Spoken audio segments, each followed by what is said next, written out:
président Mamadi Doumbouya, nous ne sommes ni pro, ni anti-américains. Nous ne sommes ni pro, ni anti-russes. Nous ne sommes ni pro, ni anti-chinois. Nous sommes pro-africains. Je vous fais un petit inventaire. Chaque 5 ans, on prépare des élections. Il faut la sécurisation des bureaux, l'impression des bulletins de vote, la machine à voter. L'État bailleur de fonds dépense chaque 5 ans des dizaines de millions d'euros pour organiser des élections présidentielles, parlementaires ou locales. Des coûts parfois polémiques, surtout lorsqu'ils ralentissent les processus électoraux. Parfois, la facture explose. En 2010, tenez, en Côte d'Ivoire, juste à côté, les partenaires internationaux ont versé près de 252 millions d'euros pour les élections. Un record en Afrique. Et là, on vous dit, les partenaires internationaux, on ne parle pas de ce que l'on a dégagé en interne.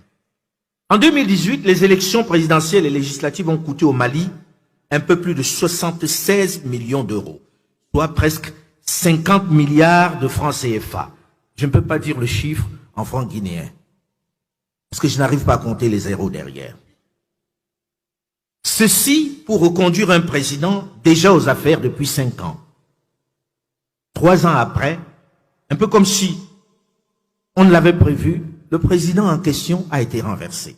Cela veut tout simplement dire que les 76 millions d'euros qu'on a dépensés, c'est un peu comme si on avait pris ça, on a plié, on a mis dans la chasse et on a tiré la chasse. 76 milliards de francs, 50 milliards de francs. Et aujourd'hui, au Mali, le président élu a été renversé. Les députés qui avaient été élus ne sont plus là. Ils ont été balayés par les difficultés de la gouvernance. Et cette somme mise dans les élections correspond à plus de 10 hôpitaux de référence dont ont vraiment besoin les populations. Des hôpitaux qu'ils n'auront jamais. Au Cameroun, pays, on a dépensé en 2018 pour les élections présidentielles un peu plus de 80 millions d'euros, soit 54 milliards de francs pour reconduire le président aux affaires depuis le 6 novembre 1982. On a fait tout ça et le même monsieur est là. On a les mêmes représentants à l'Assemblée nationale, soit l'équivalent de 530 écoles de qualité dans le pays, ce qui aurait changé considérablement le modèle scolaire et académique. Je ne parle pas du nombre d'hôpitaux qui auraient été construits pour le même prix. Des choses très très concrètes qui auraient changé la vie des populations. Et chaque fois, on met ça dans les élections, on fabrique, comme je viens de l'entendre, les bulletins de vote et les machines à voter en Corée qu'on transporte par avion spécial. Et dès que les élections sont terminées, on les met à la poubelle. Terminé. Au Burkina Faso, en 2015, on a dépensé pour la présidentielle et législative un peu plus de 47 millions d'euros, soit plus de 30 milliards de francs CFA dans un pays enclavé où on manque de tout, où les hôpitaux sont des mouroirs et où la priorité doit être la sécurité face à des bandes armées, des voleurs qui tuent sans discernement dans les villages du pays, où les militaires manquent d'équipement pour défendre l'intégrité du territoire. Après avoir dépensé cette somme, il y a moins de 2 ans, le président Hokma Christian Kaboré, qui avait été élu, a été renversé. Et le Parlement dissous. Encore de l'argent mis dans les toilettes. Tout ça, on est content, on recommence à chaque fois. On recommence, on recommence. En République démocratique du Congo, en 2018, tenez-vous bien, 600 millions de dollars pour la présidentielle, les législatives et les provinciales.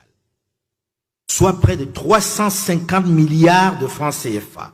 Ceci correspond, tenez-vous bien, à 400 kilomètres de route dans cet immense territoire totalement enclavé.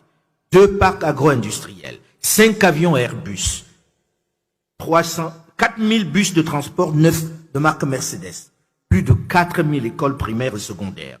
Avec cette somme, on aurait aussi pu bâtir plus de 5 barrages hydroélectriques pour fournir l'énergie qui fait si cruellement défaut à ce vaste territoire.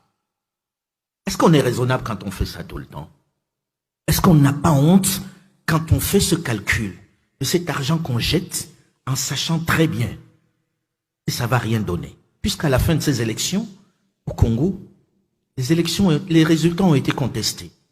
On a passé plusieurs années à trouver un arrangement que certains politiques français ont dit arrangement à l'africaine pour installer un président aux affaires.